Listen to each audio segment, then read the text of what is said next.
ఎన్టీఆర్ భరోసా pension ప్రతి నెల 1వ తేదీన పంపిణీ కార్యక్రమంలో భాగంగా డోన్పట్నలోని 26వ వార్డ్ తారకరామ్ నగర్ నందు ఎన్టీఆర్ భరోసా పింఛన్ కార్యక్రమంలో ఉదయం 7 గంటలకు ఎమ్మెల్యే కోట్ల జయసూర్యప్రకాష్ రెడ్డి పాల్గొన్నారు. ముందుగా ఎన్టీఆర్ విగ్రహానికి పూలమాలలు వేసి పింఛన్ లబ్ధిదారులకు పింఛన్ పంపిణీ చేసి ప్రజలతో మమేకమయ్యారు.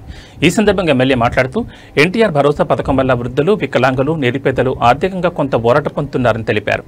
ప్రతి పింఛన్ మీ భరోసా, ప్రతి రూపాయి మీ అండా అని ఎమ్మెల్యే పేర్కొన్నారు. ప్రభుత్వ సంక్షేమ కార్యక్రమాలు ప్రతి ఇంటికి చేరవేయడం తమ బాధ్యతగా భావిస్తున్నామని, ప్రజల సమస్యలు తీర్చడంలో ఎప్పుడూ ముందుంటామని స్పష్టం చేశారు.